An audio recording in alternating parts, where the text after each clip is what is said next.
بسم اللہ الرحمن الرحیم۔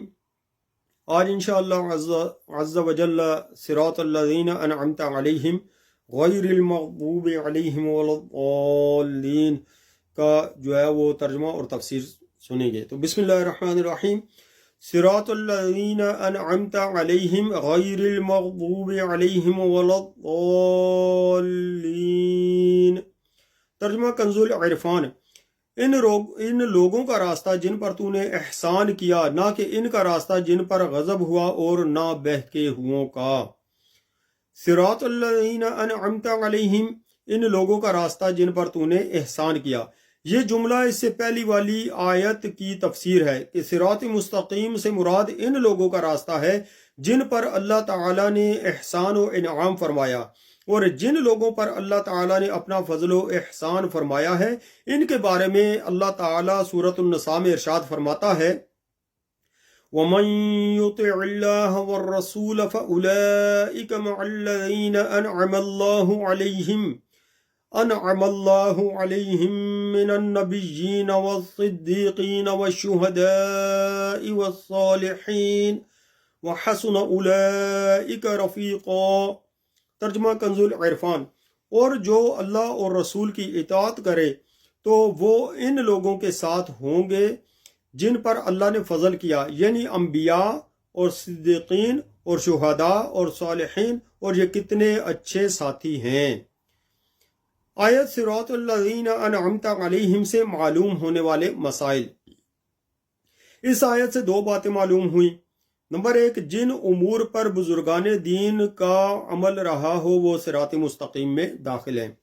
تو اس سے یہ معلوم ہوا کہ جو باتیں جو ہے وہ قرآن و حدیث کی روشنی میں بزرگان دین نے جن پر عمل کیا، جن کا حکم فرمایا اور جن باتوں کو بیان فرمایا، تو ان سب پر عمل کرنا یہ صراط مستقیم میں، یہ سیدھے راستے میں داخل ہے۔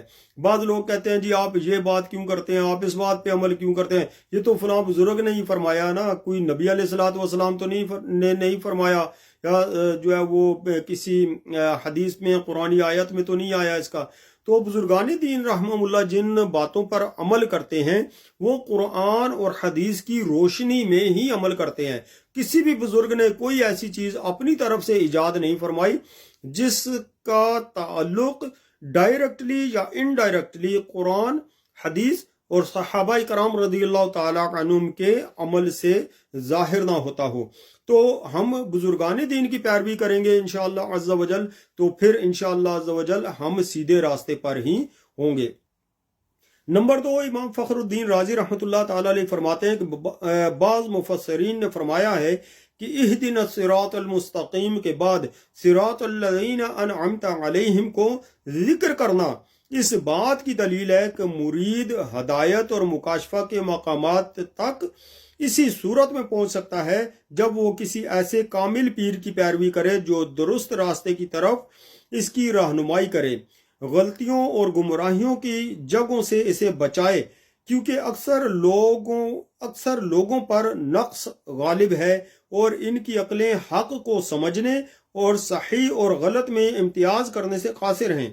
تو ایک ایسے کامل شخص کا ہونا ضروری ہے جس کی ناقص شخص پیروی کرے، یہاں تک کہ اس کامل شخص کی عقل کے نور سے اس ناقص شخص کی عقل بھی مضبوط ہو جائے، تو اس صورتوں میں وہ سعادتوں کے درجات اور کمالات کی بلندیوں تک پہنچ سکتا ہے۔ تفسیر کبیر۔ تو ہمیں اپنے لیے ایک ایسا راہبر چن لینا چاہیے، کسی ایسے شخص کی دوستی حاصل کر لینا چاہیے، ایسے شخص کا مرید ہو جانا چاہیے، بلکہ ایسے پیر کا مرید ہو جانا چاہیے کہ ایک تو جس کا سلسلہ نبی علیہ الصلوۃ والسلام تک جاتا ہو، اور دوسرا یہ کہ وہ عالم دین ہو۔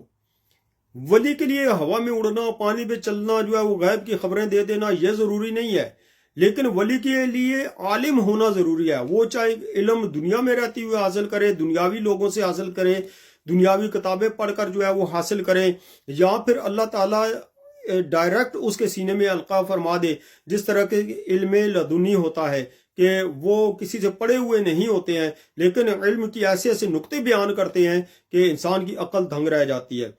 تو ایسے شخص کا مرید ہونا، پیر کامل کا مرید ہونا، یہ بہت زیادہ ضروری ہے۔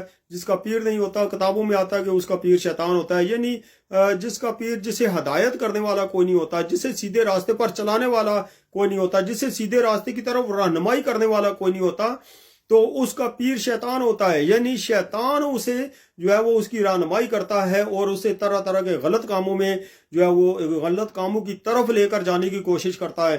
جب وہ غلط کاموں کی طرف جاتا ہے تو آخر اس کا انجام یہ ہوتا ہے کہ وہ آخر میں جہنم میں چھلانگ لگا دیتا ہے، کہ وہ بالکل اپنا ایمان تک ضائع کر جاتا ہے۔ اور اسی بات سے بچنے کے لیے اللہ تعالیٰ نے جو ہے وہ یہ حکم فرمایا ہے کہ انبیاء، صدیقین، شہداء اور صالحین لوگوں کا ساتھ جو ہے وہ اسے حاصل ہوگا۔ تو امام فخر الدین رازی رحمۃ اللہ تعالیٰ علیہ نے اسی لیے جو ہے وہ پیر کامل کی بیعت کرنا یا پیر کامل کا مرید ہونا بھی فرمایا ہے۔ تو فرمایا کہ غیر المغضوب علیہم ولا الضالین، نہ کہ ان کا راستہ جن پر غضب ہوا اور نہ بہکے ہوں کا۔ جن پر اللہ تعالیٰ کا غضب ہوا ان سے مراد یہودی اور بہکے ہوں سے مراد عیسائی ہیں، جیسا کہ سنن ترمذی میں جلد 4 صفحہ 444 یعنی 444 حدیث نمبر 2964 میں ہے۔ اور امام فخر الدین رازی رحمۃ اللہ تعالیٰ علیہ نے بھی یہ لکھا ہے کہ جن پر غضب ہوا، امام فخر الدین رازی رحمۃ اللہ تعالیٰ علیہ نے یہ بھی لکھا ہے کہ جن پر غضب ہوا ان سے مراد بد عمل ہیں اور بہکے ہوں سے مراد بد عقیدہ لوگ ہیں۔ تو ہر مسلمان کو چاہیے کہ عقائد، اعمال، سیرت، صورت اور ہر اعتبار سے یہودیوں، عیسائیوں اور تمام کفار سے الگ رہے، نہ ان کے طور طریقے اپنائے اور نہ ہی ان کے رسم و رواج اور فیشن اختیار کرے، اور ان کی دوستیوں اور صحبتوں سے دور رہتے ہوئے اپنے آپ کو قرآن و سنت کے سانچے میں ڈھالنے میں ہی اپنے لیے دونوں جہان کی سعادت تصور کرے۔ تو یہاں پر ہمیں ایک مسئلہ یہ معلوم ہوا کہ کفار، یہودیوں، عیسائیوں اور غیر مسلموں کے طریقوں سے الگ رہنے کا جو ہے یہ بھی حکم فرمایا گیا ہے۔ تو آج کل ہم دیکھا جاتا ہے کہ جس طرح پاکستان وغیرہ کے حالات دیکھیں، پاکستان، بنگلہ دیش، انڈیا وغیرہ کے حالات اگر دیکھیں تو چونکہ یہ سارا ملک پہلے ایک ہی تھا جسے ہندوستان وغیرہ یا بھارت وغیرہ کچھ نہ کچھ کہتے تھے، تو ان کے اندر وہ تمام اکثر وہ رسمیں مسلمانوں کے اندر رائج کر گئیں کہ جو ہندوؤں کی رسمیں تھیں، اور مسلمانوں کی بہت سی رسمیں ان کے اندر چلی گئیں۔ تو اس طرح سے جو ہے وہ مکس ہو گیا مسئلہ۔ تو آج ہم یہاں پر انگلینڈ کے اندر رہ رہے ہیں اور ہماری جو نسلیں آ رہی ہیں ان کے اندر بھی یہی قسم کا ہو رہا ہے کہ جس طرح ان کو پاکستان کے اندر رہتے ہوئے ہماری بہت سی ایسی ہندوانہ رسمیں جو ہے وہ مسلمانوں کے اندر آ گئی ہیں، یہاں پر رہتے ہوئے ان غیر مسلموں کے، عیسائیوں کے ملک میں رہتے ہوئے بہت سی عیسائیوں کی رسمیں جو ہے وہ مسلمانوں کے اندر آ گئی ہیں۔ اس کی بہت سی مثالیں دی جا سکتی ہیں، لیکن یہاں پر میرا مقصد جو ہے وہ قرآن پاک کی تفسیر سے ہی سٹک رہنا ہے، تو تفسیر ہی بیان کرنا ہے۔ مختصر جو ہے وہ تھوڑے سے اس کے نکات بیان کر دیتا ہوں۔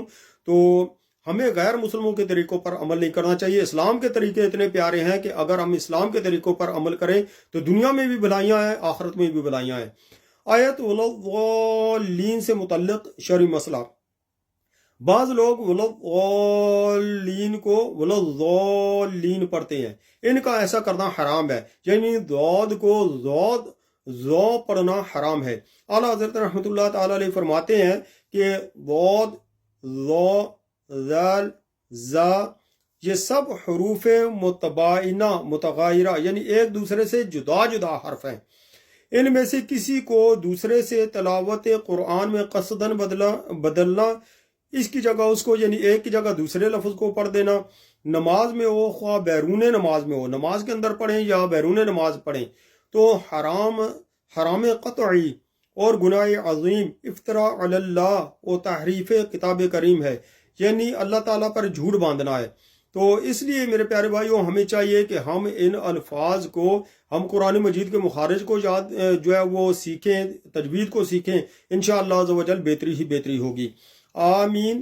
اس کا ایک معنی ہے اے اللہ تو قبول فرما، دوسرا معنی ہے اے اللہ تو ایسا ہی فرما۔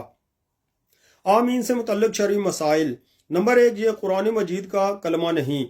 نمبر 2، نماز کے اندر اور نماز سے باہر جب بھی سورہ فاتحہ ختم کی جائے تو اس کے بعد آمین کہنا سنت ہے۔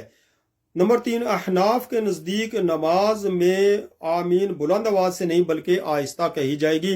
تو اللہ تعالیٰ مجھے اور آپ کو صراط الذین انعمت علیہم غیر المغضوب علیہم ولا الضالین پر عمل کرنے کی توفیق عطا فرمائے، اور قرآن مجید مخارج کے ساتھ سیکھنے کی توفیق عطا فرمائے، آمین۔